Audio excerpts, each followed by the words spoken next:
ആരോമില് register ആയി ആൾക്കാരുടെ ഇടയിൽ. ആവട്ടെ, അത്യന്താപേക്ഷിതമായി എനിക്ക് ഈ ജോലിയെ അറിയും. എനിക്ക് വേറെ ഒന്നും അറിയില്ല, വേറെ ഒന്നിലും ഞാൻ ബെസ്റ്റ് അല്ല. ഞാൻ നല്ലതാണെന്ന് തോന്നുന്ന, എനിക്ക് തോന്നുന്ന ഏക കാര്യം അഭിനയം മാത്രമാണ്. അമ്മയാണോ ബാക്ക് ബോൺ? ആരാണ് ബാക്ക് ബോൺ? അമ്മയാണ് കൂടെ നിൽക്കുന്നതും കൂട്ടുവന്നതും ഒക്കെ അവരാണ്. അവര് എന്റെ ജീവിതത്തില് അമ്മ ഞാൻ കണ്ടിട്ടില്ല, എന്റെ അമ്മയെ പോലത്തെ സ്ത്രീയെ ഞാൻ എവിടെയും കണ്ടിട്ടില്ല. ഇത്രയും സപ്പോർട്ട് ചെയ്യുന്ന ഒരു സ്ത്രീ എന്റെ ജീവിതത്തിൽ ഇതുവരെ വന്നിട്ടില്ല. അത് ഭയങ്കര ഇമോഷണൽ ആവും പറഞ്ഞ, അതുകൊണ്ട് വേറെ.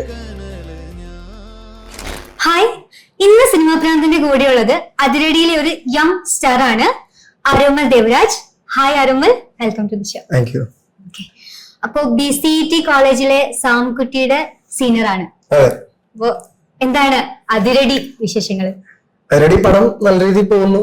ഇപ്പൊ 50 കോടി ക്ലബിൽ കയറി. വിളിച്ചോ ഫ്രണ്ട്സും? ഫ്രണ്ട്സ് ഒക്കെ എല്ലാരും കണ്ടിട്ട് വിളിക്കുന്നുണ്ട്. അത്യാവശ്യം നല്ല റെസ്പോൺസ് ഉണ്ട്. ഒരുപാട് ആളുകൾ, അറിയാത്ത ആളുകളാണെങ്കിലും ഐഡിയ ഒക്കെ തപ്പിയെടുത്ത് മെസ്സേജ് അയക്കുന്നുണ്ട്, നല്ല രീതിയിൽ ചെയ്തിട്ടുണ്ടെന്ന് പറയുന്നു. സന്തോഷം. ഞാൻ കുറച്ച് റീൽസ് ഒക്കെ കണ്ടു ആരോമലിനെ മെൻഷൻ ചെയ്തിട്ട്. ഇപ്പോ അതിരടിയില് ബേസിലിന്റെ ക്യാരക്ടറിന് അഗെയിൻസ്റ്റ് ആയിട്ടുള്ള ഒരു ക്യാരക്ടർ ആയിട്ടാണ്. ആ ഒരു കോമ്പിനേഷൻ സീൻ എങ്ങനെയാണ് വർക്ക് ആയത്?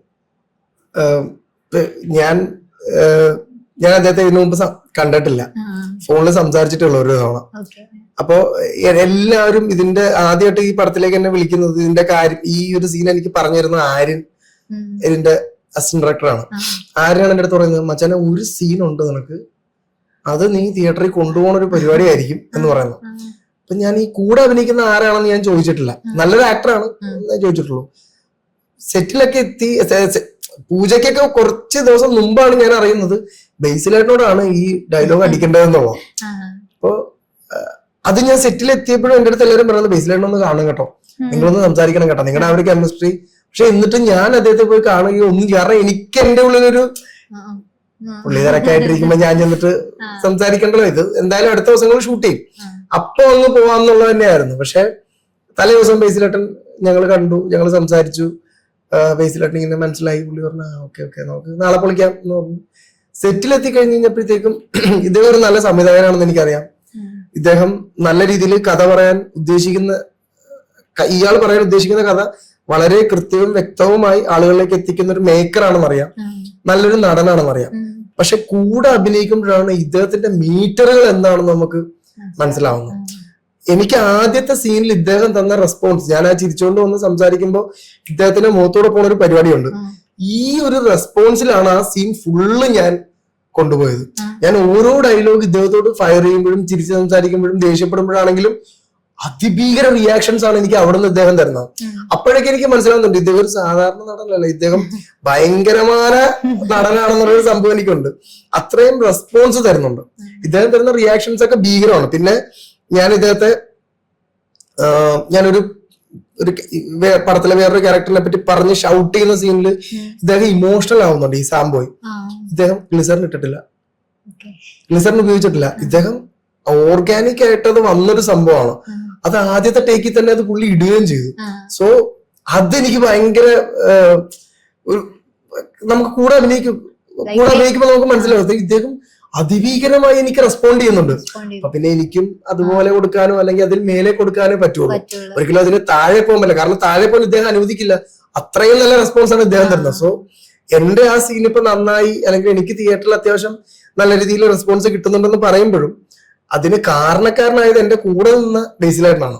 അത്രയും ഭീകര റിയാക്ഷൻസ് ആണ് അദ്ദേഹം തരുന്നത്. സോ ആ സീൻ അങ്ങനെ കൊണ്ടുപോയി ഞങ്ങൾ രണ്ടുപേരും തമ്മിലുള്ള റെസ്പോൺസ്. പിന്നെ മേത്ത് തള്ളുന്നതൊക്കെ ഞാനത് കഴിഞ്ഞിട്ട് ഞാൻ ആലോചിച്ചു, ഇദ്ദേഹം ഇനി ചൂടാവില്ല. പക്ഷെ ഒന്നുമില്ല, അത് ആ കഥാപാത്രമാണ് ചെയ്തതെന്ന് മനസ്സിലാക്കാനുള്ള ബുദ്ധിയും ബോധവും അദ്ദേഹം കാണിച്ചു എന്നുള്ളതാണ്. ഒരു കുഴപ്പവും എന്റെ അടുത്ത് കാണിച്ചിട്ടില്ല. അദ്ദേഹം ഈ സീൻ നിനക്ക് അങ്ങനെയാണ്, നിനക്ക് ചെയ്യണമെങ്കിൽ അത് ചെയ്തോ, കുഴപ്പമില്ല, തള്ളത്തിലേക്ക് ഒരു പ്രശ്നമില്ല, കള്ളത്ത് പിടിക്കണ കുഴപ്പമില്ല. പക്ഷെ അതാണ് സംഭവം. ആ പുള്ളി തരുന്ന ഒരു പരിപാടിയിലാണ് മുന്നോട്ട് പോയത്.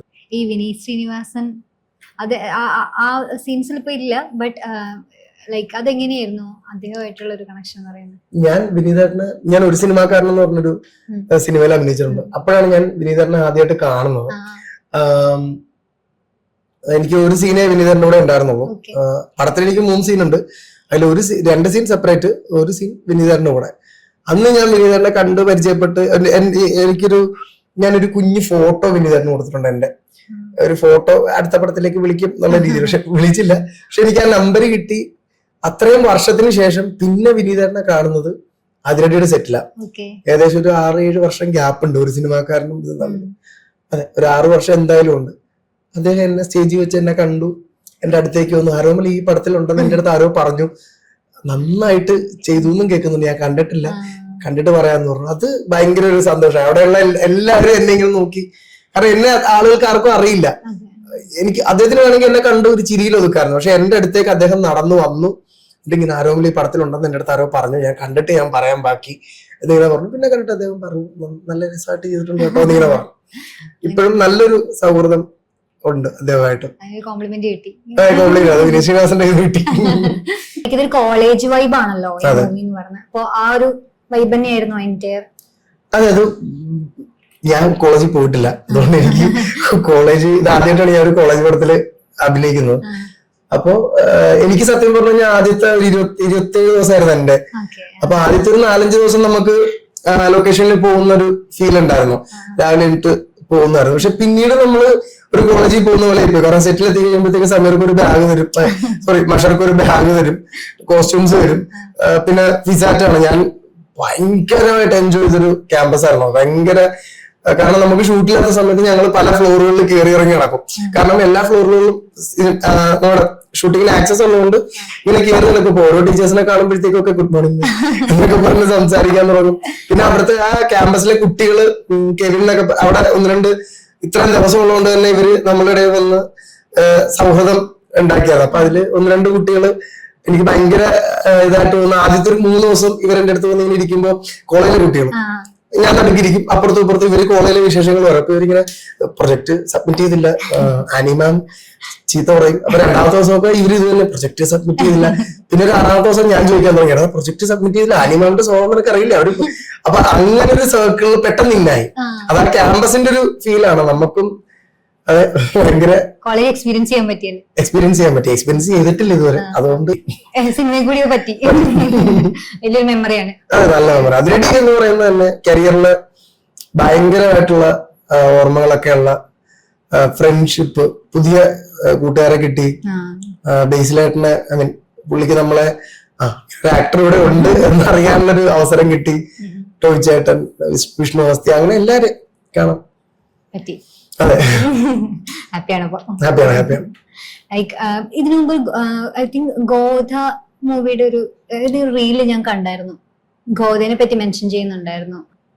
ഗോദയിൽ ഞാൻ അഭിനയിച്ചിട്ടില്ല, പക്ഷെ ഗോദ ഞാൻ ബേസിലായിട്ടിനെ വിളിച്ച് ചാൻസ് ചോദിക്കുന്ന ഒരു റീലായിരിക്കും. ഇതിനു മുമ്പത്തെ ഒരു ഇന്റർവ്യൂവിൽ ഞാൻ പറഞ്ഞിട്ടുള്ളതാണ്. കുറച്ച് വർഷങ്ങൾക്ക് മുമ്പ് ബേസിലേട്ടൻ കുഞ്ഞിരാമായണം ചെയ്ത് സക്സസ് ആയിരിക്കുന്ന സമയത്ത് എനിക്ക് ബേസിലേട്ടൻ നമ്പർ കിട്ടി. അന്ന് ഞാൻ ജൂനിയർ ആർട്ടിസ്റ്റ് ആയിട്ട് പോവാ സിനിമയില്. കുറച്ച് വർഷങ്ങൾക്ക് മുമ്പാണ്. അപ്പൊ അന്ന് ബേസിലേട്ടനെ ഞാൻ വിളിച്ചിട്ട് എനിക്ക് സിനിമയിൽ അഭിനയിക്കാൻ താല്പര്യമുണ്ട് എന്ന് പറഞ്ഞപ്പോ ബേസിലേട്ടൻ എന്തെങ്കിലും ചെന്നൈയില്, അന്ന് അദ്ദേഹം ചെന്നൈയിലാണ്, ചെന്നൈയിലേക്ക് വരുമ്പോ വിളിക്ക്, അടുത്ത പടം ചെയ്യുന്നില്ലെന്ന് പറഞ്ഞു.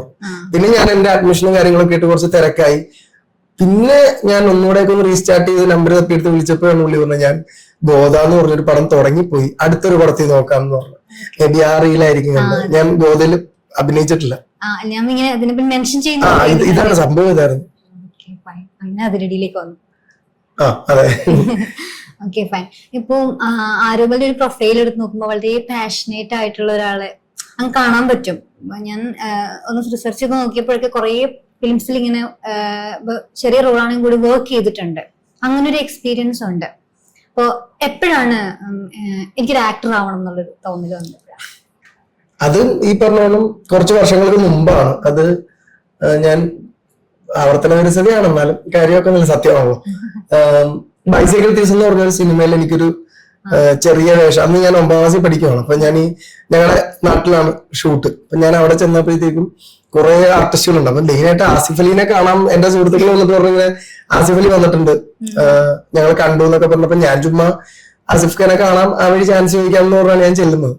അപ്പൊ അങ്ങനെ ചെന്നപ്പോഴത്തേക്കും ഇങ്ങനെ ഞാൻ കുറെ തവണ ഇങ്ങനെ ചോദിച്ചപ്പോ പറഞ്ഞു, ഈ ഷോട്ടിൽ നീ ചുമ്മാ സൈഡിൽ കൂടെ നടന്നോളാൻ പറഞ്ഞു. അപ്പൊ അങ്ങനെ സൈഡിൽ കൂടെ നടന്നു. ഞാൻ വീട്ടിൽ ചെന്ന് നിന്നിട്ട് തള്ളി, ഞാൻ ചിരിക്കുന്നത് ഓടുന്നതൊക്കെ എടുത്തിട്ടുണ്ടെന്ന് പറഞ്ഞു. അന്നത്തെ ആ പ്രായത്തിന്റെ ഒരു അറിയില്ലായ്മ കൊണ്ട് ചെയ്തതാണ്. സിനിമ ഇറങ്ങി കഴിഞ്ഞപ്പോഴത്തേക്കും അതില്ല. അപ്പൊ എനിക്ക് ഭയങ്കര ഒരു വാശിയായി. ഇനി ഞാൻ ചെന്ന് ഇറങ്ങി അതേ തിയേറ്ററിൽ എന്നെ ഒന്നുകൂടെ ഒക്കെ ഒന്ന് കാണിക്കണം എന്നുള്ള വാശി. അപ്പൊ ആ ഒരു അന്നത്തെ ഒരു പൊട്ടബുദ്ധിക്ക് ഇറങ്ങി പോകുന്നതാണ്. പക്ഷെ പിന്നീട് അത് കാര്യം സീരിയസ് ആയി. അതാണ് സ്പാർക്ക്. ബൈസൈക്കിൾ തീവ്സ് ആണ് ലൈഫിൽ ഒരു സ്പാർക്ക് ഉണ്ടായത്. ഞാൻ ഇന്നലെയാണ് അതിരടി കണ്ടത്. അപ്പൊ ഞാൻ ആരോമലിനെ റെക്കഗ്നൈസ് ചെയ്തപ്പോ എന്റെ മനസ്സിലാദ്യം വന്ന അജിനമോട്ടോ എന്ന് പറഞ്ഞ ഷോർട്ട് ഫിലിം ഉണ്ടല്ലോ, അതിലെ ആ ഒരു പെർട്ടിക്കുലർ സീനാണ്. എനിക്ക് ആ ഷോർട്ട് ഫിലിം എനിക്ക് അന്ന് ഭയങ്കര ഇഷ്ടമായിരുന്നു. ഞാൻ ആക്സിഡന്റലി വായിച്ച ഒരു ഷോർട്ട് ഫിലിമാണ്, പക്ഷെ അത് എനിക്ക് ഭയങ്കര ഇഷ്ടമായിരുന്നു. ഫ്യൂ ഷോർട്ട് ഫിലിംസ് ചെയ്തിട്ടുണ്ടല്ലേ, ലൈക്ക് കാളിയംകുന്ന് എന്ന് പറഞ്ഞിട്ട്.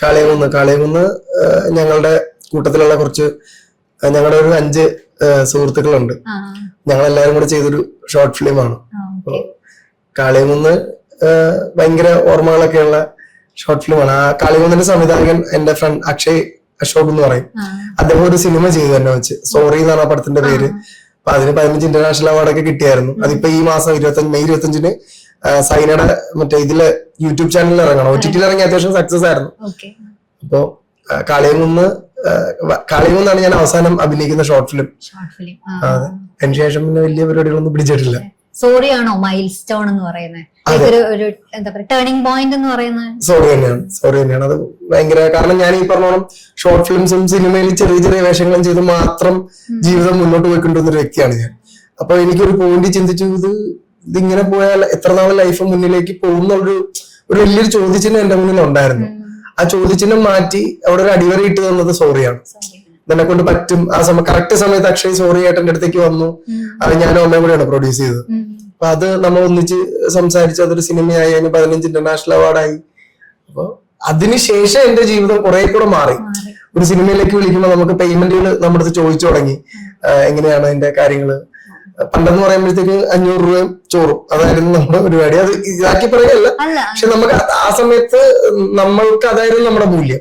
പക്ഷെ പിന്നീട് നമുക്ക് ഇൻഡസ്ട്രിയിൽ നമ്മൾ ഓരോ വർക്കുകൾ ചെയ്യുന്ന അനുസരിച്ചാണല്ലോ നമ്മുടെ ഈ ശമ്പള സ്കെയിലുകൾ മാറുന്നത്. അപ്പൊ ലൈക്ക് അതിനുശേഷം ഭയങ്കരമായിട്ട് ജീവിതത്തിൽ നല്ല നല്ല സിനിമകൾ വരാൻ തുടങ്ങി, ക്യാരക്ടർ റോൾസ് വരാൻ തുടങ്ങി. സോ സോറി ഒരു ടേണിംഗ് പോയിന്റ് തന്നെയാണ്, മൈൽ സ്റ്റോൺ ആണ്.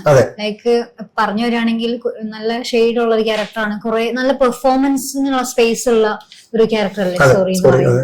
അപ്പൊ അതൊരു വലിയ നല്ലൊരു പോർട്ട്ഫോളിയോ ആയിട്ട് യൂസ് ചെയ്യാൻ പറ്റുന്ന ഒന്നാണ്. അതെ, ലക്കിലി അത് ഭയങ്കര എളുപ്പമല്ല സോറിയിലേക്ക് കഥാപാത്രം ചെയ്യാൻ. അതൊട്ടും ഒരു നടനെ സംബന്ധിച്ചിടത്തോളം എളുപ്പമുള്ള ഒരു പരിപാടി അല്ല.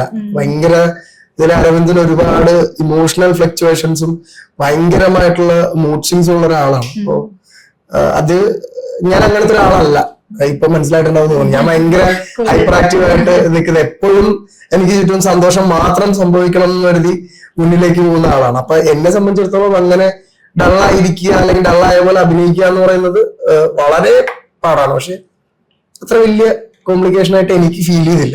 ഏത് ഇമോഷനാണ്, ഐ മീൻ ഏത് ജോണറാണ് കൂടുതൽ വർക്ക് ചെയ്യാൻ, എനിക്ക് കംപ്ലീറ്റ് ആയിട്ട് വർക്ക് ചെയ്യാൻ പറ്റുമെന്ന് തോന്നിയതാ? ലൈക്ക് ഹ്യൂമർ ഉണ്ടാവാൻ ചിലർക്ക് ഇമോഷണലി ആയിട്ടുള്ള സീനുകൾ പറ്റും.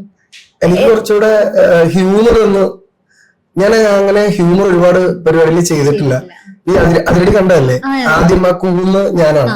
ഞാൻ ആ കൂന്ന സമയത്ത് തിയേറ്ററുകളിൽ അത്യാവശ്യം ചിരിയുണ്ടായിരുന്നു. അപ്പൊ അത് ചിരിക്കാൻ വേണ്ടി പക്ഷെ എനിക്ക് എൻജോയ് ചെയ്ത് തുടങ്ങി. എനിക്കത് എനിക്ക് ഹ്യൂമർ ചെയ്യാൻ പറ്റില്ല എന്നൊരു മുൻവിധി എനിക്ക് ഉണ്ടായിരുന്നു. പക്ഷെ അത് മാറ്റി, അത് ഹ്യൂമറും പിടിക്കണം എന്നുള്ളതുണ്ട്.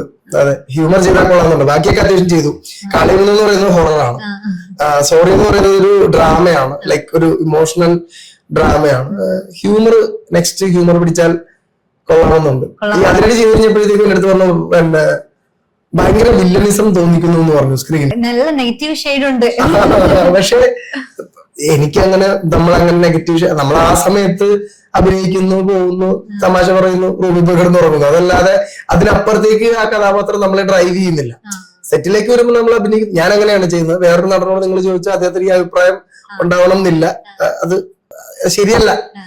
പക്ഷെ എനിക്ക് ഞാൻ ഒരിക്കലും ഇത് സീരിയസ് ആയിട്ട് ഞാൻ ക്യാരി ചെയ്യുന്നില്ല. ഞാനിപ്പോ ഈ റീസെന്റ് 1-2 എന്റെ ഈ വീഡിയോസിന്റെ താഴെ ഐ മീൻ ഈ പെർഫോമൻസ് ചെയ്ത ആളുകൾ ഇങ്ങനെ തിയേറ്ററിൽ നിന്ന് ഇങ്ങനെ എടുത്തിടുമല്ലോ. അപ്പൊ അതിന്റെ താഴെ വന്ന കമന്റ് ഭയങ്കര ഒരു വില്ലനിസം തോന്നിയെന്നൊക്കെയാണ്. ഞാൻ വില്ലനിസത്തിന് വേണ്ടി ഒന്നും ചെയ്യില്ല. ആക്ച്വലി ആ സീൻ അടിപൊളിയായത് ബേസിലേട്ടൻ എനിക്ക് തന്ന റെസ്പോൺസ് ആണ്. എന്റെ കഥാപാത്രം ഷാനു എന്ന് പറയുന്നത് സാംബോയോട് ചൂടാവുമ്പോ ഈ സാംബോയ് തരുന്ന ഒരു ഭീകര ഇമോഷൻ ഉണ്ട്. അത് വളരെ അടുത്ത് നിന്ന് ലിറ്ററലി ഇത്ര അടുത്ത് നിന്ന് നോക്കിക്കൊണ്ടൊരാളാണ് ഞാൻ. അപ്പൊ അത്രയും സീരിയസ് ആയിട്ട് ബേസിൽ ജോസഫ് എന്ന നടൻ എനിക്കൊരു വലിയ ഔട്ട് എനിക്ക് തരുമ്പോ അതിൽ മികച്ച ഔട്ട് എനിക്ക് തിരിച്ചു കൊടുക്കാൻ പറ്റും. ഒരിക്കലും അതെ, അത് തന്നെയാണ് ആ സീൻ വർക്ക് ആയതിന്റെ. ഇപ്പൊ എന്നെ പറ്റി ആളുകൾ പ്രശംസിക്കുന്ന സന്തോഷം, ഒരു നടനെന്ന നിലയിൽ എനിക്ക് ഒരുപാട് സന്തോഷം. പക്ഷെ എനിക്ക് എന്നെ അത്ര ആ ഒരു സ്കെയിലിലേക്ക് എന്റെ പെർഫോമൻസ് ഉയർത്താൻ കാരണം ഞാൻ മാത്രമല്ല, ബേസിലായിട്ടും എന്റെ കൂടെ നിൽക്കുന്നുണ്ട്. അത് മോണിറ്റർ ചെയ്യാൻ അരുൺ ചേട്ടൻ ഡയറക്ടർ ഉണ്ട്. എന്റെ ഡയലോഗുകളൊക്കെ കറക്റ്റ് ആണോ നോക്കാൻ വേണ്ടി പോൾസൺ ചേട്ടൻ അവിടെ ഉണ്ട്. ഒരു ഡയറക്ഷൻ ഗ്രൂപ്പ് ഫുൾ ഉണ്ട്, മെഷർക്ക, കോസ്റ്റ്യൂം എല്ലാവരും ഉണ്ട്. അപ്പൊ എന്നെ ആ സീൻ വളരെ അടിപൊളിയാക്കിയത്, അല്ലെങ്കിൽ അതിനിടയിൽ എന്റെ കഥാപാത്രം കുറച്ചുകൂടെ ലെവലിലേക്ക് എത്തിയത് ഒറ്റയ്ക്ക് ഞാൻ ചെയ്തുകൊണ്ടല്ല, ഇവരെല്ലാരും എന്റെ കൂടെ ഉള്ളതുകൊണ്ടാണ്. എസ്പെഷ്യലി ബേസിലേട്ടൻ. ഈ വില്ലനായി തോന്നി എന്ന് പറയുന്നത് ഒരു കോംപ്ലിമെന്റ് ആണ് ആക്ച്വലി, അല്ലേ? ലൈക്ക് ബേസിലിന്റെ സാംകുട്ടി ഇൻഫീരിയർ ആയിരുന്നപ്പോ ഐ മീൻ ഡോമിനന്റ് ആയിട്ട് തോന്നിപ്പിച്ചത് ആ എനർജിന്റെ ഗിവ് ആൻഡ് ടേക്ക് ആണ്. സ്ക്രീൻ പ്രസൻസ് ഉണ്ടെന്നൊക്കെ പറയുന്നു. ഞാൻ കൂടുതലും ഇങ്ങനെ എന്റെ അമ്മ എന്റെ അടുത്ത് പറയുമ്പോഴാണ് എനിക്ക് അത് മാത്രമാണ് ഞാൻ കാണുന്നത്. വേറൊരാൾ എന്റെ അടുത്ത് വന്ന് പറയുന്ന ഒന്നും ഞാൻ എന്റെ അടുത്ത് വന്നൊരു ആരോമല അഭിനയം കൊള്ളില്ല എന്ന് പറഞ്ഞു കഴിഞ്ഞാൽ ഞാൻ ഓക്കെ ഏട്ടാ താങ്ക് യു എന്ന് പറയും. അഭിനയം നല്ലതാണെന്ന് പറഞ്ഞാൽ ഓക്കെ ഏട്ടാ താങ്ക് യു എന്ന് പറയും. പക്ഷെ അമ്മ എന്റെ അടുത്ത് പറയുന്ന ഒരു രീതിയിലാണ് ഞാൻ മാറുന്നതും മാറ്റുന്നത്. അമ്മയാണ് എന്റെ അടുത്ത് പറഞ്ഞത്, ശരിയാണ്, ഈ ആളുകൾ ചുമ്മാ പറയുന്നതല്ല, ഒരു കട്ട വില്ലൻ തോന്നുന്നുണ്ട്. ഭയങ്കര അപ്പോഴെനിക്ക് ഇന്നലെ ഞാൻ പടം കണ്ടു, ഞാൻ 3-4 തവണ കണ്ടു പടം. അപ്പൊ തിയേറ്ററിൽ കാണുമ്പോഴത്തേക്കും നമുക്കും തോന്നുന്നുണ്ട്. പക്ഷെ അങ്ങനെ അതെടുത്ത് തലയെ കയറ്റി വെക്കുന്നില്ല, അത് അഭിനയിക്കുന്നു പോകുന്നു എന്നുള്ളതാണ്. അടുത്ത കഥാപാത്രത്തിലേക്കുള്ള യാത്ര തുടരുന്നു, അതല്ലാതെ ഈ ഷാനുവായിട്ട് തുടരുന്നില്ല. അമ്മയാണോ ബാക്ക് ബോൺ? ആരാണ് ബാക്ക് ബോൺ? അമ്മയാണ് കൂടെ നിൽക്കുന്നതും കൂട്ടുവന്നതും ഒക്കെ അവരാണ്. അവര് എന്റെ ജീവിതത്തില് അമ്മ ഞാൻ കണ്ടിട്ടില്ല, എന്റെ അമ്മയെ പോലത്തെ സ്ത്രീയെ ഞാൻ എവിടെയും കണ്ടിട്ടില്ല. കാരണം അമ്മ എടുത്തൊരു റിസ്ക് ഉണ്ട്. ഞാനിപ്പോ ഏകദേശം ഒരു 10-12 വർഷമായി സിനിമയുടെ പുറകെ നടക്കുന്നു. ഈ 12 വർഷത്തിനിടയിൽ എനിക്ക് ഒരു ജോലി ഉണ്ടായിട്ടില്ല, എനിക്ക് ലിറ്ററലി ഒരു സ്ഥിര വരുമാനം ഉണ്ടായിട്ടില്ല. എന്റെ അമ്മ ഒരു ഗവൺമെന്റ് ഉദ്യോഗസ്ഥയാണ്. അവർക്ക് കിട്ടുന്ന സാലറിയിൽ നിന്നും എല്ലാ മാസവും 6000 രൂപ കൃത്യം എന്റെ അക്കൗണ്ടിലേക്ക് ഇടുന്ന വഴി കൊണ്ടാണ് എനിക്ക് ഷർട്ട് വാങ്ങിക്കാനും സിനിമ കാണാനും എന്റെ കൂട്ടുകാരോട് ഇരുന്ന് ചായ കുടിക്കാനും സിനിമയ്ക്ക് പോകാനും ലിറ്ററലി എനിക്ക് സിനിമ ഓഡിഷന് പോകാനും ഒക്കെ ഉള്ള കാശ് ഇത്തരം വർഷമായിട്ട് അമ്മ അത് മുടക്കിയിട്ടില്ല. ഈ കഴിഞ്ഞ മാസവും കൂടെ എനിക്കിപ്പോ സിനിമയിൽ നിന്ന് ഏണിങ്സ് കിട്ടുന്നുണ്ട്, എനിക്ക് അത്യാവശ്യം കാശ് കിട്ടുന്നുണ്ട് നേരത്തെ അപേക്ഷിച്ച്. ഓക്കെ, എന്നിട്ടും അമ്മ എല്ലാ മാസവും എന്റെ അക്കൗണ്ടിലേക്ക് ഇടും. അത് പറയുന്നത് ഇതൊരു ശീലം പോലെ ആയി എന്നുള്ളതാ. അപ്പൊ അത്രയും സപ്പോർട്ട് ചെയ്യുന്ന ഒരു സ്ത്രീ എന്റെ ജീവിതത്തിൽ ഇതുവരെ വന്നിട്ടില്ല. അത് ഭയങ്കര ഇമോഷണൽ ആവും പറഞ്ഞാൽ. അപ്പൊ അതുകൊണ്ട് വേറെ അങ്ങനെ ഒരാളുണ്ടാവുന്നത് വലിയൊരു കാര്യമാണ്, ബാക്ക് ബോൺ ആയിട്ടിരിക്കുക എന്ന് പറയുന്നത്. കാരണം ലൈക്ക് ഫിലിം എന്ന് പറയുന്നത് ഇത്ര ഒരു ഈസി പാത്ത് അല്ല, ആർക്കും എത്തിച്ചേരാൻ പറ്റുന്ന ഇത്ര ഈസി അല്ല. ഇത്രയും പാഷനേറ്റ് ആണെങ്കിൽ മാത്രമേ നമുക്ക് അതിലേക്ക് എത്തിച്ചേരാൻ പറ്റുള്ളൂ. മാത്രമല്ല ആ യാത്ര ഭയങ്കര കല്ലും മുള്ളും നിറഞ്ഞത് തന്നെയാണ്. നമുക്കൊരിക്കലും പിന്നെ ഇപ്പൊ സിനിമയെ സംബന്ധിച്ച് ഇപ്പൊ ഒരു ഇൻട്രസ്റ്റിംഗ് ആയിട്ടുള്ള റീൽ ചെയ്താൽ മേ ബി ഒരു ഓഡിഷൻ ഇല്ലാതെ നമുക്ക് ആ ക്രൂവിലേക്ക് എത്തിപ്പെടാൻ പറ്റിയേക്കും. പക്ഷെ ഞാൻ പറയുന്നത് നമ്മൾ എത്തിപ്പെടുന്നത് മാത്രമല്ല, ഇൻഡസ്ട്രിയിൽ എത്തിപ്പെടുക എന്നുള്ളത് വളരെ ഈസി ആയിട്ടുള്ള ഒരു വഴിയായി ഇപ്പോൾ. എങ്കിലും അവിടെ സർവൈവ് ചെയ്യുക എന്നുള്ളതാണ് പാട്. ഓരോ ദിവസവും നമ്മളെക്കാൾ ഒരുപാട് നല്ല നടന്മാർ ഇൻഡസ്ട്രിയിലേക്ക്, നമ്മളാണ് നല്ല നടന്മാർ എന്ന് വിശ്വസിക്കുന്നിടത്തല്ല, നമ്മളെക്കാൾ നല്ല നടന്മാർ ഇൻഡസ്ട്രിയിലേക്ക് ഡേ ടു ഡേ വന്നുകൊണ്ടിരിക്കുകയാണ്, നാളെ വരാൻ പോവുകയാണ്. അപ്പൊ വളരെ ചലഞ്ചിങ് ആയിട്ടുള്ള വളരെ കോമ്പറ്റീറ്റീവ് ആയിട്ടുള്ള ഒരു ഫീൽഡാണ് ഫിലിം ഇൻഡസ്ട്രിയിൽ, എസ്പെഷ്യലി ആക്ടിങ് എന്ന് പറയുന്നത്. സോ ഓരോ ദിവസവും അപ്ഡേറ്റഡ് ആയിട്ടിരിക്കണമെങ്കിൽ നമുക്കൊരു ബാക്ക് ബോൺ, ഒരു സപ്പോർട്ട് വേണം. എന്റേത് അമ്മയാണ്. എനിക്ക് അങ്ങനെ എന്റെ ലൈഫിൽ അങ്ങനത്തെ ഇത്രയും സപ്പോർട്ട് ചെയ്തിരുന്ന സ്ത്രീ ഇതുവരെ ഉണ്ടായിട്ടില്ല. ടോവിനോനെ പറ്റി ഞാനൊരു റീല് കണ്ടിരുന്നു, ടോവിനോയെ പറ്റി പറയുന്നത്. ടോവിനോ ഇൻഫ്ലുവൻസ് ചെയ്തിട്ടുണ്ടെന്ന് പറഞ്ഞു.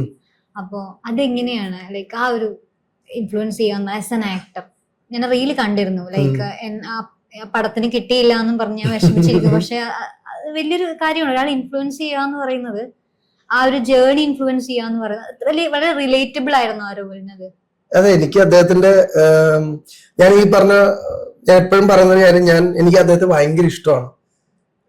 ടോവിനോ തോമസ് എന്ന് പറയുന്ന എനിക്ക് വളരെ കംഫർട്ടബിൾ ആയിട്ടുള്ള ഒരു സോണിൽ ഞാൻ കാണുന്ന ഒരാളാണ്. ഞാൻ അന്ന് തിയേറ്ററിൽ ഞാൻ സെറ്റിൽ തിയേറ്ററിൽ കണ്ട്, പിന്നെ ഇപ്പൊ എനിക്ക് അടുത്ത് ഞാൻ സംസാരിച്ചിട്ടുണ്ട്, എന്നെ അറിയാം അദ്ദേഹത്തിന്, എന്റെ പെർഫോമൻസ് കണ്ട് നന്നാണെന്ന് പറഞ്ഞിട്ടുണ്ട്. സോ ഇത്രയും ഒരു സംഭവങ്ങളൊക്കെ ഞാൻ വളരെ ഡ്രീമായിട്ട് കാണുന്ന ഒരു വ്യക്തിയാണ്. ഇന്നും കുറെ നാളുകളായിട്ട് ടോവിച്ചേട്ടനെ കാണും, പക്ഷെ ഇന്നും ടോവിച്ചേട്ടനെ അടുത്ത് നോക്കുമ്പോൾ എനിക്ക് എന്റെ കൈ ഉറക്കും, എനിക്ക് സംസാരിക്കാൻ പറ്റില്ല. എനിക്ക് അതാണ് അദ്ദേഹത്തോടുള്ള എന്റെ ഒരു ഇത്. എനിക്ക് അത്രയും ഞാൻ അങ്ങനെയാണ് അദ്ദേഹത്തെ, എന്റെ മരണം വരെ ഞാൻ അദ്ദേഹത്തെ അങ്ങനെ ആയിരിക്കും കാണാൻ പോകും. എനിക്ക് അദ്ദേഹത്തെ അങ്ങനെ, ഞാൻ അദ്ദേഹത്തിന്റെ ഭയങ്കര വലിയ ആരാധകനാണ്. അത് ഞാൻ അങ്ങനെ കാണുള്ളൂ. അദ്ദേഹത്തെ നാളെ എന്റെ തോളിൽ കൈയിട്ട് അദ്ദേഹം നിന്നാൽ പോലും എപ്പോഴും ഞാൻ ഇദ്ദേഹത്തിന്റെ ഭയങ്കര ആരാധകനാണ് എന്നുള്ളതേ ഉള്ളൂ. അത് അതിനപ്പുറത്തേക്ക് ഞാൻ ഒരിക്കലും കാണുള്ളൂ. അമേസ്ഡ് ആക്കിയിട്ടുള്ള ടോവിയുടെ മൂവി ഏതാ?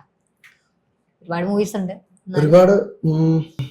ഗപ്പി ഗപ്പി എനിക്ക് ഭയങ്കര വർക്കായ പടമാണ്. പിന്നെ എനിക്ക് ഒരുപാട് പടങ്ങളുണ്ട്. എന്റെ കിലോമീറ്റേഴ്സ് ആൻഡ് കിലോമീറ്റേഴ്സ് എന്ന് പറയുന്നത് അത് പുള്ളി ഭയങ്കര ഈസി ആയിട്ടാണ് ചെയ്തത്. പക്ഷെ എനിക്കറിയാം ഒട്ടും ഈസി അല്ല അങ്ങനത്തെ ഒരു ക്യാരക്ടർ ചെയ്യാൻ, ഒട്ടും എളുപ്പമല്ല. കിലോമീറ്റേഴ്സ് ആൻഡ് കിലോമീറ്റേഴ്സ് എന്ന് പറയുന്ന സിനിമയിലെ ടൊവിനോ തോമസിന്റെ പെർഫോമൻസ്, കാഴ്ചയിൽ അത് അദ്ദേഹം ചിരിച്ചും കളിച്ചും നിൽക്കുന്നുണ്ടെങ്കിൽ പോലും ആസ് എൻ ആക്ടർ എനിക്ക് മനസ്സിലാവും അത് വേറൊരു ആക്ടറിനും കണക്ട് ആവുന്നത്. ഒട്ടും എളുപ്പമല്ല അങ്ങനത്തെ ഒരു കഥാപാത്രം അവതരിപ്പിക്കുക എന്ന് പറയുന്നത്. So that is Tovino Thomas. നമുക്ക് സ്ക്രീനിൽ കാണുമ്പോഴത്തേക്കും ഭയങ്കര എളുപ്പമാണെന്ന് തോന്നും, പക്ഷെ എളുപ്പമുള്ള കാര്യമല്ല അദ്ദേഹം ചെയ്യുന്നത്. ലൂക്ക എനിക്ക് വർക്കായിട്ടുള്ള സിനിമയാണ്. എല്ലാം അദ്ദേഹത്തിന്റെ ഒട്ടുമിക്ക സിനിമകളെല്ലാം എനിക്ക് വർക്കാണ്. ഇപ്പോ ആരോമലിന്റെ ഒരു ആക്ടർ പ്രൊഫൈൽ എടുത്തു നോക്കുകയാണെങ്കിൽ കുറെ ഗുഡ് ഫിലിംസിന്റെ പാർട്ടായിട്ടുണ്ട്.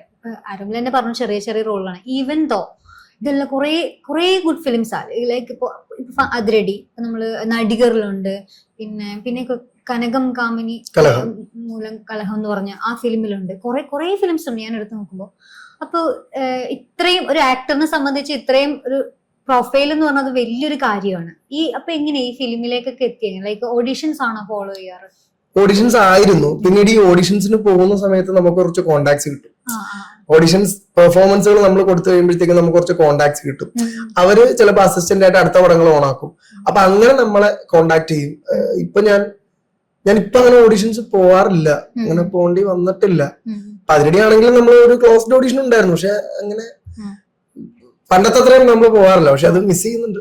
മുന്നേ ഓഡിഷൻസ് ആയിരുന്നു. കാരണം നമുക്ക് അങ്ങനെ ഒരു ഗോഡ് ഫാദർ ഒന്നും ഇല്ലാത്തതുകൊണ്ട് തന്നെ നമ്മള് അങ്ങനെ തന്നെ, അതാണ് അതിന്റെ റൈറ്റ് വേ. പക്ഷെ ഇപ്പൊ പിന്നെ കുറെ കൂടെ എളുപ്പമായി. റീലുകൾ ചെയ്താൽ മതി, പെർഫോമൻസ് വീഡിയോ റീൽ കണ്ടന്റ് ആയിട്ട് ആ റീൽ ഒരു സംവിധായകൻ കണ്ട് ഇപ്പൊ കുറച്ചുകൂടെ ആ ഒരു ഓഡിഷൻ എന്ന് പറയുന്നൊരു ഇത് പോയി. എനിക്ക് തോന്നുന്നത് എന്റെയൊക്കെ ആ ഒരു അവസാന ഘട്ടത്തിലാണ് ഇങ്ങനെ ഒരുപാട് പേര് വന്ന് മറ്റേ ലോട്ട് നമ്പർ എടുത്ത് ഇത് എഴുതി കയറുന്നത്. ഇപ്പൊ അങ്ങനെ ഇല്ല. അപ്പൊ അങ്ങനെ ഞാൻ കേട്ടിട്ടില്ല. പിന്നെ ഈ ചെറിയ ചെറിയ പരിപാടികൾ എന്തെങ്കിലും ഒക്കെ ഉണ്ടെങ്കിലേ ഉള്ളൂ. ഈ ഇൻസ്റ്റ പ്രൊഫൈലിന് സ്ക്രോൾ ചെയ്ത് താഴേക്ക്, അരുമലിന്റെ പ്രൊഫൈൽ സ്ക്രോൾ ചെയ്ത് താഴേക്ക് വരുമ്പോഴേ ആദ്യം ചെയ്തിരുന്ന വീഡിയോസ് കാണാം. ലൈക്ക് ആക്ടിങ് വീഡിയോസ് ആണ് ചെയ്തിരുന്നത്. അപ്പൊ ടിക്ടോക്ക് ഇട്ട് ചെയ്യുന്നതാണോ അത്? അഭിനയിക്കാൻ ഭയങ്കര ഇഷ്ടമാണ് എനിക്ക്. ഇങ്ങനെ എന്തെങ്കിലും ഒക്കെ ഇട്ട് അഭിനയിച്ചുകൊണ്ടിരിക്കുക എന്ന് പറയുന്നത്. അപ്പൊ അന്ന് ഡബ് സ്മാഷ് എന്ന് പറഞ്ഞൊരു സാധനമാണ് ആദ്യം ഉണ്ടായിരുന്നത്. ഡബ് സ്മാഷ് കഴിഞ്ഞിട്ട് മ്യൂസിക്കലി എന്ന് പറഞ്ഞൊരു സംഭവം വന്നു. മ്യൂസിക്കലിയിൽ ഞാൻ വീഡിയോസ് ചെയ്തിട്ടുണ്ട്, ഡബ് സ്മാഷിലും ചെയ്തിട്ടുണ്ട്. പിന്നെ ടിക്ടോക്ക് എന്ന് പറഞ്ഞ സാധനം വന്നു. ഇടയ്ക്ക് ട്രില്ലർ ഉണ്ടായിരുന്നു. ടിക്ടോക്ക് എന്ന് പറഞ്ഞ സംഭവം വന്നു. ടിക്ടോക്കിലാണ് കൂടുതലും സംഭവങ്ങൾ ചെയ്തിരുന്നത്. ടിക്ടോക്ക് ബാൻ ആയി കഴിഞ്ഞപ്പോഴത്തേക്ക് ഞാൻ ഓൺ വോയിസുകളിലേക്ക് കടന്നു. അപ്പൊ എവല്യൂഷൻ ഇങ്ങനെയാണ്, ഇങ്ങനെ ഇങ്ങനെ ഇങ്ങനെ ഇങ്ങനെ പോയിക്കൊണ്ടിരിക്കും. അപ്പൊ ഞാൻ എന്തെങ്കിലുമൊക്കെ ആയിട്ട് എപ്പോഴും ചെയ്തുകൊണ്ടേയിരിക്കും. ലൈക്ക് ആക്ടിങ് റിലേറ്റഡ് ആയിട്ടുള്ള എല്ലാം ഞാൻ ചെയ്തുകൊണ്ടിരിക്കും. അപ്പൊ ആ വഴിയിലൂടെ വന്ന് വന്ന് വന്ന് ഇങ്ങനെ പോകുന്നു എന്നുള്ളതേ ഉള്ളൂ. എന്താണ് ഒരു ലൈക്ക് ഹോംവർക്ക് എന്താ ആരോമലിനെ സംബന്ധിച്ച്? ലൈക്ക് ഇപ്പൊ ആസ് എൻ ആക്ടർ എങ്ങനെയാണ് ഈ റോളുകൾ ചെയ്യുന്നത്? അല്ലെങ്കിൽ ഡെയിലി എന്തെങ്കിലും ചെയ്യുന്നു പറഞ്ഞല്ലോ. അപ്പൊ എപ്പോഴും ഒരു ആക്ടർ ഫൈൻ ആവുന്നത് ഈ പ്രാക്ടീസ് ചെയ്തുകൊണ്ടിരിക്കുമ്പോഴാണ്. Practice makes person perfect. അപ്പൊ എങ്ങനെയാണ് ആ ഒരു പ്രോസസ്സ്? ഇഷ്ടമുള്ള കാര്യമാണത്. ഈ ഇഷ്ടമുള്ള കാര്യം ഞാൻ എന്തോരം ചെയ്താലും എനിക്ക് മടുക്കില്ല. ഞാൻ ഇതിങ്ങനെ ചെയ്തുകൊണ്ടേയിരിക്കും. എനിക്കൊരു ദിവസം മൊത്തം വേണമെങ്കിൽ ഞാൻ എന്തെങ്കിലും വീഡിയോ ഷൂട്ട് ചെയ്തുകൊണ്ടിരിക്കാം. എനിക്ക് ആ പ്രോസസ്സ് ഇഷ്ടമാണ്. ആ പ്രോസസ്സാണ് ആക്ച്വലി എന്നെ അടുത്തൊരു എക്സ്പീരിയൻസ് ഒരു പടത്തിലേക്ക് എത്തുമ്പോഴത്തേക്ക് എനിക്ക് അത്ര ടെൻഷൻ ഇല്ലാതെ എനിക്ക് അഭിനയിക്കാൻ പറ്റുന്നത്. പിന്നെ എല്ലാ ജോലിയും എല്ലാ തവണ ഞാൻ ഓരോ വീഡിയോ ചെയ്യുമ്പോഴും എല്ലാം ഞാനൊരു വാമപ്പായിട്ട് കാണുന്ന ഒരു വ്യക്തിയാണ്. ഞാൻ ഇതാണ് ബെസ്റ്റ്, ഇതാണ് ബെസ്റ്റ് എന്ന് ഒരിക്കലും ഞാൻ വിശ്വസിച്ചിട്ടില്ല. ഇപ്പൊ സോറി ചെയ്യുന്നതും എനിക്കത് ബെസ്റ്റ് ആക്കണം എന്നുള്ളൊരു ആഗ്രഹമേ ഉള്ളൂ. അത് ബെസ്റ്റ് ആണോ ഇല്ലയോ എന്നുള്ള റിസൾട്ടിനെ പറ്റി ഞാൻ ചിന്തിക്കാറില്ല. അതും ഒരു വാമപ്പായിട്ടാണ് ഞാൻ കണ്ടേക്കുന്നത്. എനിക്ക് കിട്ടുന്ന എല്ലാ റോളുകളും ഓരോരോ വാമപ്പായിട്ടേ കണ്ടേക്കുന്നുള്ളൂ. അതിൽ ഞാൻ ഏറ്റവും മികച്ച ഔട്ട് കൊടുക്കാൻ ശ്രമിക്കുന്നു എന്ന് മാത്രമേ ഉള്ളൂ. അതിന്റെ റിസൾട്ടിനെ ആലോചിച്ച് ഞാൻ ഒരിക്കലും വറീഡ് ആയിട്ടില്ല. അല്ല, ആ പ്രോസസ് ഞാൻ ഭയങ്കരമായിട്ട് എൻജോയ് ചെയ്യുന്നുണ്ട്. ആ പ്രോസസ്സിന്റെ റിസൾട്ട് ആണ് ഇപ്പോ ഞാൻ ഇങ്ങനെ പോയിക്കൊണ്ടേയിരിക്കുന്നു. ആ റിസൾട്ട് അങ്ങനെ പോകും. അതങ്ങനെയാണ്, അതങ്ങനെ പോയിക്കൊണ്ട് ആ ജേർണി അങ്ങനെയാണ്. ബ്ലോക്ക് ആവാതെ പോവാന്നുള്ളതേ ഉള്ളൂ. കൺസിസ്റ്റന്റ് ആയി അതെ, നിൽക്കുക നമ്മൾ പണിയെടുക്കുക, റിസൾട്ട് വരും. റിസൾട്ട് എന്ത് തന്നെ ആയാലും അത് വരുന്നതാണ്. അത് ചിലപ്പോ ഒരു 5 വർഷം എടുക്കും, ചിലപ്പോ 10 വർഷം എടുക്കും, പക്ഷെ അത് വരും, ഉറപ്പായിട്ടും വരും. ഫയർ ഉണ്ടെങ്കിൽ വരുന്നു. ഉറപ്പായിട്ടും നമ്മൾ ചെയ്തുകൊണ്ടിരിക്കുക എന്നുള്ളത് നമുക്ക് ചെയ്യാവുന്ന ഏറ്റവും വലിയ കാര്യം. ഞാൻ എപ്പോഴും പറഞ്ഞ ഡൂവർ ആവുക എന്നുള്ളത്. ലൈക്ക് ചെയ്യുക, ചെയ്തുകൊണ്ടേ ഇരിക്കുക. നമുക്ക് ഇഷ്ടപ്പെട്ട ജോലി, എന്തിലേക്ക് എത്താനാണ് ആഗ്രഹം, അതിന്റെ വഴികൾ കണ്ടുപിടിച്ച് ചെയ്തുകൊണ്ടേ ഇരിക്കുക. ഓടി നടന്ന് കഷ്ടപ്പെട്ട് എവിടെയെങ്കിലും എത്താനാണ് ആഗ്രഹമെങ്കിൽ ആ വഴി എൻജോയ് ചെയ്യുക. ഒരു ഞാൻ സിനിമ കഷ്ടപ്പെട്ട് ഇഷ്ടപ്പെടുന്ന ആളല്ല, സിനിമയിൽ ഇഷ്ടപ്പെട്ട് കഷ്ടപ്പെടുന്ന ഒരാളാണ്. അപ്പൊ രണ്ടും ഡിഫറെന്റ് ആണ്. സോ ആ ഒരു ഫയർ എന്നെ വല്ലാതെ എന്റെ ഡ്രൈവിംഗ് ഫോഴ്സ് അതാണ്. എനിക്ക് സിനിമയിൽ ഏറ്റവും നല്ല നടനാവണമെന്നുള്ള എന്റെ ആഗ്രഹം. ഒരു നടനായാൽ മാത്രം പോരാ, അതിൽ ഏറ്റവും മികച്ചതാവുക എന്നുള്ളതാണ്. ഇന്ന് ഡയറക്ടറിന്റെ കൂടെ വർക്ക് ചെയ്യണം അങ്ങനെ ആഗ്രഹിച്ചിട്ടുണ്ടോ? അങ്ങനെ മനസ്സിലുള്ള ഏതെങ്കിലും ഡയറക്ടർ ഉണ്ടോ? ഉണ്ട്. ഈ പറഞ്ഞ ഇൻഡസ്ട്രിയിൽ അത്യാവശ്യം ആളുകളുമായിട്ടൊക്കെ വർക്ക് ചെയ്യണം. എനിക്ക് ജിത്തു ജോസഫ്, അദ്ദേഹത്തിന്റെ വർക്ക് ചെയ്യണം എന്ന് എനിക്ക് ഭയങ്കര ആഗ്രഹമാണ്. കാരണം എനിക്ക് ഭയങ്കര ഇഷ്ടമുള്ളൊരു ഫിലിം മേക്കറാണ്. അത് ഞങ്ങൾ ദൃശ്യം കണ്ടു കഴിഞ്ഞിട്ട് എന്റെ അച്ഛൻ എന്നോട് പറഞ്ഞിട്ടുണ്ട്, ഇദ്ദേഹത്തിന്റെ ഒക്കെ ഒരു സിനിമയിലൊക്കെ ഒരു ചാൻസ് കിട്ടിയാൽ ആ ഒരു ഫയർ എനിക്കുണ്ട്. അപ്പൊ ഞാൻ പണ്ട് ജിത്തു സാറിനെ വിളിച്ചിട്ടുണ്ട്, അദ്ദേഹം എടുത്തിട്ടില്ല. പിന്നീട് ഇനിയിപ്പോ നല്ല നല്ല റോളുകൾ കിട്ടിക്കഴിയുമ്പോ അദ്ദേഹത്തോട്ടൊരു മീറ്റിംഗ് ഇരിക്കണം എന്ന് ആഗ്രഹമുണ്ട്. ജിത്തു ജോസഫ് എന്റെ ഫേവറേറ്റ് ഡയറക്ടറാണ്. എനിക്ക് അദ്ദേഹത്തിനെ ഭയങ്കര ഇഷ്ടമാണ്. അദ്ദേഹത്തിനോട് വർക്ക് ചെയ്യണം എന്ന് ഒരുപാട് ആഗ്രഹമുണ്ട്. സജിൻ ബാബു, ബിരിയാണി തിയേറ്റർ, അദ്ദേഹത്തിന്റെ ഒക്കെ ഒരുപാട് ഡയറക്ടേഴ്സ് ഉണ്ട് കേട്ടോ. എനിക്ക് മധുസി നാരായണൻ എന്റെ ഫേവറേറ്റ് ഡയറക്ടേഴ്സിൽ ഒരാളാണ്. പിന്നെ രാജേഷ് മാധവനോട് പെണ്ണും പൊറാട്ടൊക്കെ കണ്ടു കഴിഞ്ഞപ്പോ തൊട്ട് എനിക്ക് ഭയങ്കര ആഗ്രഹമുണ്ട്. അദ്ദേഹത്തിന്റെ ഒരു ട്രീറ്റ്മെന്റ് കണ്ടല്ലേ പെണ്ണും, ഓക്കെ, അത് ആ ഒരു ട്രീറ്റ്മെന്റ് എനിക്ക് ഭയങ്കര എന്നെ എക്സൈറ്റ് ചെയ്യും. ഇദ്ദേഹത്തിന്റെ പടത്തിലൊക്കെ ഒരു സംഭവം ചെയ്യണം എന്നൊക്കെ ഭയങ്കര ആഗ്രഹമുണ്ട്. തിയേറ്റർ ബാക്ക്ഗ്രൗണ്ട് പറയുന്നത്, അപ്പോ എങ്ങനെയാണ് ഡ്രാമ സ്കൂളോ അല്ലെങ്കിൽ ഞാൻ ഡ്രാമ സ്കൂളുകളൊന്നും ഞാൻ പഠിച്ചിട്ടില്ല. എനിക്ക് അച്ഛൻ തന്നെയാണ് എന്നെ അഭിനയത്തിന്റെ, അച്ഛൻ നാടകം ഇഷ്ടമായിരുന്നു, നാടക നടനായിരുന്നു. അപ്പൊ അച്ഛൻ തന്നെയാണ് അഭിനയത്തിന്റെ ആദ്യത്തെ പാഠങ്ങളൊക്കെ പറഞ്ഞു തരുന്നത്, ഇങ്ങനെ അഭിനയിക്കണം, അങ്ങനെ അഭിനയിക്കണം. പിന്നെ സ്കൂളുകളിൽ എനിക്ക് ബെസ്റ്റ് ആക്ടർ കിട്ടിയിട്ടുണ്ട്.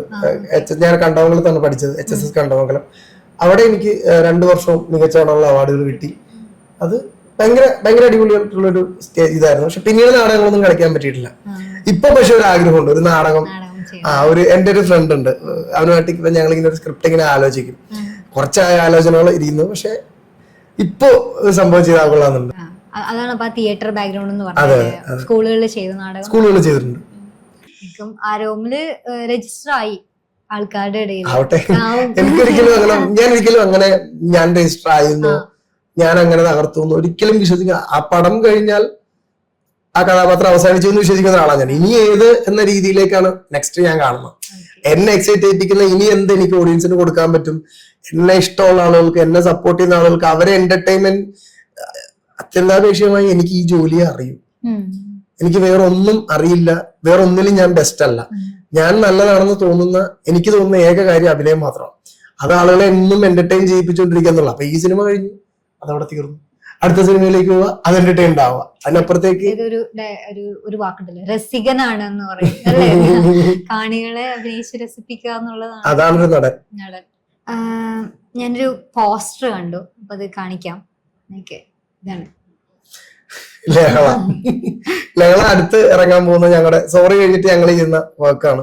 എല്ലാരും കൂടെ ചെയ്യുന്ന ഒരു വർക്കാണ് ലഹള. അതിന്റെ പരിപാടിയെല്ലാം കഴിഞ്ഞു, എല്ലാ ഡബിങ്ങും പരിപാടിയെല്ലാം കഴിഞ്ഞു. ഇപ്പൊ യൂട്യൂബിന് നമ്മള് പ്രിവ്യൂവിന് കൊടുത്തേക്കാണ്. അപ്പൊ ഇനി കുറച്ച് അപ്കമിങ് പ്രൊജക്ടുകൾ ഇനി വരാനുണ്ട്. അപ്പൊ ഇനിയും ആരോമലിന്റെ വിവിധ വേഷങ്ങൾ അല്ലെ, ഇനിയും മലയാള പ്രേക്ഷകരെ രസിപ്പിക്കാം. Thank you.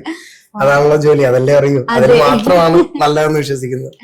അപ്പൊ I wish you all the best. Thank you so much. ഇനി ഒരുപാട് നല്ല റോളുകൾ കിട്ടട്ടെ. Thank you. നല്ല ഡയറക്ടേഴ്സിന്റെ കൂടെ വർക്ക് ചെയ്യാം. ഒരു ആക്ടർ ആണെന്ന് പറഞ്ഞു, ആക്ടർ ആവാൻ ആഗ്രഹിക്കുന്ന ആളാണെന്ന് പറഞ്ഞു. അപ്പൊ തന്നോടും ഓൾ ദി ബെസ്റ്റ്. എന്തായാലും എല്ലാം അടിപൊളിയാവട്ടെ. ഓക്കെ.